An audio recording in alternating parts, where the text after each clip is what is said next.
Hello everyone, welcome back to my YouTube channel. This is Smash, and for today's video we're going to talk about C-Wallet, trade, and earn crypto, guys. So here, although 2020 pa siya na launch, pero ngayong 2024 ko lang siya nakilala, guys, dahil sa laki ng mga network fees na Ethereum. So nakita ko lang siya, ito palang ginagamit na iba para mas less. And then maganda nga raw itong wallet na to dahil marami siyang pwedeng paggamitan, guys. So check natin yan, guys. So here in this video, tuturo ako kayo kung paano ba kayo mag-create ng account. Ano talaga bang less fees sa lahat, even sa swap. Pwede ka mag-swap din daw dito. So check natin kung ano bang mga other options dito of others na pwede natin magawa. Okay, guys? So huwag kayo mag-skip. Stay tuned at the end of this video para wala kayo ma-miss sa important details at sa pag-create ng account ito kay C-Wallet. But before we jump into it, make sure to like this video, subscribe to my channel if you have not already, and ring that notification bell so you'll always be updated to my upcoming videos and off-the-clock episodes. So as you can see, nasa 4 yung kanyang ratings, guys, over 5. And then, upon checking, guys, sa kanyang reviews then, is may mga technical difficulties like, as you can see, maganda, zero fee sa swap. So check din natin talaga kung zero fee sa swap. And then, ang maganda dito, nakita ko nga bukod, diba, dati si Faucet Wallet, yung may mga faucet na website na pwede natin paggamitin. But now, si C-Wallet is, nakikita ko ngayon, lumalabas yung mga C-Wallet faucet website. So, pwede na, ito pala yun. Akala ko dati, Coinbase Wallet, kasi C, diba? So, hindi pala. So, it's different. So, yun yung ano ko. Kaya, 2020 pa pala siya na-launch. So, ngayon ko lang siya nalaman. And this is the first time na meron the custodial and non-custodial, as you can see. So here may two types of parang wallet ka. Makikita mo siya. Parang, I think it's like a Binance din, guys. Kapag sinuwitch mo kasi siya, mamaya makikita nyo. But na mag-create tayo ng account. Pero kung may account na kayo, pwede nyo ilagay. Pero kung mag-create pa lang kayo, ayan, nakita nyo, click create and then continue.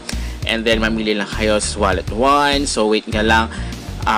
Ayan, medyo, yan daw, medyo matagal.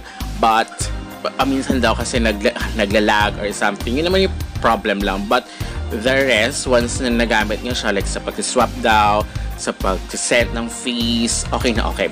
So now, mag-create kayo ng passcode. Of course, pwede rin siyang for touch screen. Kung meron kayong sensor, much better para mas mabilis, guys. So, i-click nyo lang yung mga boxes, yung secret words, unrestorable, only access to your assets. Ayan. And then, ayan, pwede na kayo mag-create ng inyong C-Wallet, guys. So, iba kasi, like this one is, hindi kasi pwedeng maano yung, yung, at least dito na natatakpan yung inyong 12, seed phrase, diba? Yun na mas okay. So, this was the other one, diba? Yung isa, yung talagang pinaka-main wallet. Ito yung the other wallet, guys. Para, ito yung nakikita mo, sabi ko, para ka siyang si Binance, which is dito walang send or walang receive. So pag sinwitch nyo siya, mapupunta kayo sa mismong main wallet nyo, nandito yung send and receive.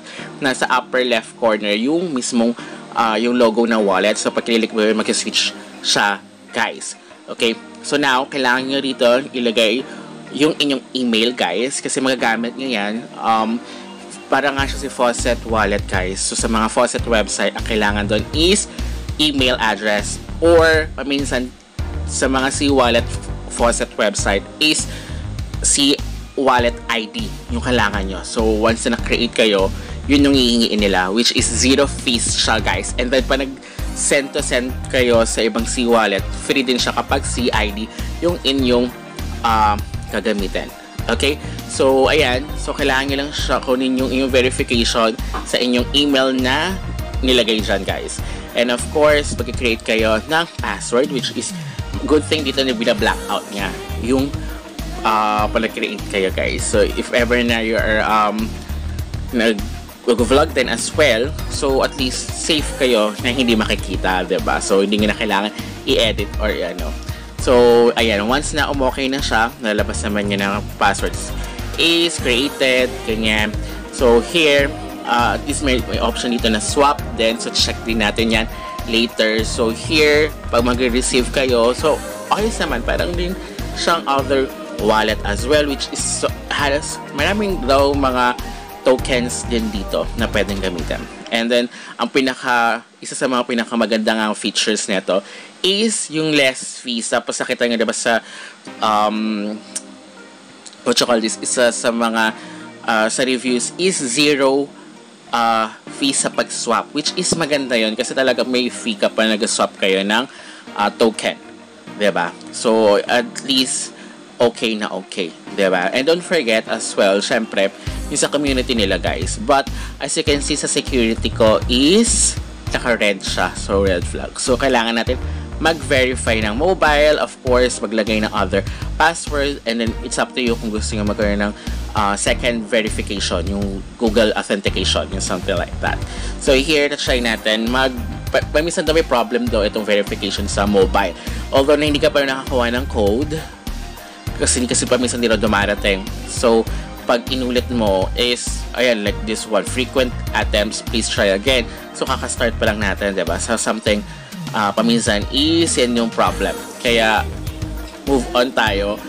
Try na lang daw again pag umokay na. So yan lang isa sa mga problem din ni C-Wallet. So try natin naman yung iba. So try ko na yan next time. Okay? So meron pa naman dyan yung payment password, diba? So kailangan, mas okay sa akin yung Touch ID kasi once na naglagay ka ng Touch ID dyan is mas okay. Then yung unlock app with Touch ID para at least hindi ka na mag-type ng inyong password or passcode guys. So ayan, so kailangan mo muna ilagay yung inyong passcode before kayo mag-Touch ID para ma-save siya. Okay?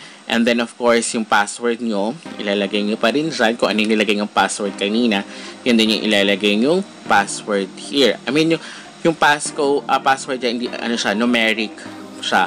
Sorry. Hindi pala siya yung sa plugin niya. So numeric siya kung passcode niya. Sorry. Hindi pala yung password yung nasa isip ko. So ang nailagay ko siya nung una is password. Pero passcode pala. So 6 digits siya guys. So pwede rin naman siya nung basta 6 digits. Okay. So after that, ayan. So okay na yun sa akin. So is pag siya, ayan na. So okay na yung dalawa. So once na yung siya, yung security nyo is very high, which is okay na siya. Hindi nyo na ma-verify yung inyong mobile. But for me, mas okay pa din. Para once na nagka-problem sa email, at least sa mobile siya. So mas maganda yung marami kayong security for your wallet para mas okay. And then don't forget na wag nyo i-share yung seed phrase nyo, itago nyo siya para once na ililipat nyo yung wallet nyo or i-import nyo siya is very, very safe. Okay? So, now, maganda naman yung features niya guys. So, now, pwede na tayong, ayan, mag-check natin. So, as you can see here sa pag-send, diba? Check natin. Actually, yung next kong faucet na sa inyo, nagagawin ko kasi na ginagawa ko as of the moment, kaya ako naisip din na i-share din ito C-Wallet guys, kasi C-Wallet siya, ang daming C-Wallet faucet, mas okay din na gawin. Ayan, like this one, sa Sol actually, pero may problem, kaya nagulat ako doon, nawala yung Sol na kasi I think may problem ata yung Sol nila ngayon, kaya walang Sol na lumalabas here, kasi actually yung ito na, i-hint ko na kayo, Bonk na faucet. So, I think magkakaroon, di ba sa Bonk Rewards, I think magkakaroon pa ng more Bonk na para ma-build natin yung Bonk Dragon. So, yun. So, as you can see na, ito pag aanihin ko guys, pagka-compare ko sa OKX na yung pinaka-mababang fees kesa sa other wallet guys. So, to try natin itong si OKX. I-compare natin kung sino talaga yung pinakamababa. Especially sa Ethereum network. Yung gas fees kasi talaga is very, very high, guys. So, kailangan pa mag-breach. I mean, sa mismong ERC20, guys, pag sa Optimism na, mababa rin naman. Pero kung talagang gusto nyo na, kayo nyo na mag-breach, as you can see dito, diba, $12. So, 0.0032. So, super high, diba? $12 versus sa iba na nasa lang, diba, 0.37, mataas pa kay Starknet So, tapos i-bridge nga rin siya. So, mahal din. Nasa $4 to $5 din yung kailangan nyo i-send, diba? So, here, kapag mag-send kayo, 0.0013. So, nasa ganun din, naglalaro siya sa mga $4. O, mas less nga. So, at least diretso na siya. Especially kapag kayo na magka-claim ka na ng mga nangyari yun sa Mavia. Kaya ako nalaman si C-Wallet talaga. And then, okay, ito pala yun. So, hindi kasi ako nagtatanong dati. Na akala ko talaga sa mga faucet website is Coinbase wallet para C-Wallet. Akala ko isa lang yun. Which is, I'm wrong, guys. So, let's hope na bumalik. Kasi yung ginagawa ko ngayon is Bonk Faucet. So, kailangan kasi ng Bonk para nag-iipon ako for the Bonk Dragon. Kasi diba, kailangan natin mag-build. I think yung tasks na yon until next year pa. Until before the Chinese New Year's, I think, yung ano nila. So, here, as you can see, yung fee niya kasi Sol. Wala ngayon Sol, diba? So, even sa send and receive, wala si Sol ngayon sa kanila. So, even here, mas less din siya kasi $0.8 papatak yung fee. So, sa iba kasi $1 na pag Sol. Here, 0.0044. So, papatak lang siya ng less, mga 0.6 na gano'n. $0.6 yun. So, yan. So, here, sa pag-swap, I think wala rin nga yung Bonk eh. I think because of, may problem yung Sol nila. Kaya, wala rin yung mga pang Sol na kaya kung may gas fee, pero kasi sabi nila 0 gas fees, diba? So, dalawa yung pwede ka mag-swap dito sa mismong main wallet nyo, tsaka pag sinwitch ko siya sa other wallet nyo, guys, is doon po pwede. Pero doon kasi, doon talaga nag-hang daw kasi, guys. Kaya, mas okay daw sa mismong wallet nyo. So, here, check din natin yung communities. Kaya don't forget, kung may announcement sila, check natin kung may announcement sila regarding sa Sol, kung bakit paminsan kasi talaga nagsususpend naman talaga. Like kay Binance din, kay Bybit, sa other wallet din kapag inaayos nila yung mismong network na yun, guys. So, I think inaayos nila yung network for Sol. Pero dito talaga, kung gusto nyo mag-send, kaya may i-claim kayong airdrop for Ethereum network, mas okay na raw dito. Kaya, mag-share din ako ng mga faucet sites na pwede dito kay C-Wallet or exclusive din. May mga exclusive sites for C-Wallet, guys, para at least doon pwede nyo nang kunin yung pang-gas fees nyo para for free, diba? Habang wala pa kayong kiniklaim, habang hindi pa mga nahihinog yung mga airdrop nyo, guys, which is pag-ipon na kayo ng mga faucets na mga faucets tokens nyo, guys, para at least yun na lang gamitin nyo for the gas fees, o diba? Mas okay.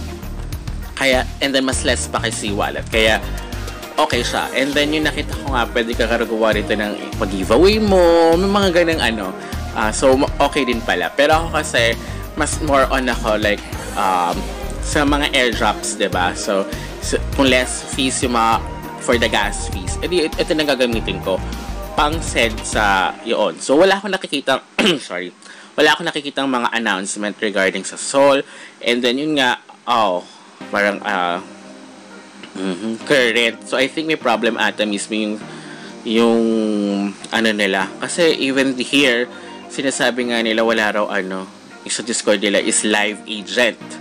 So I hope na maayos nila yan para at least magtuloy-tuloy yung C-Wallet, diba?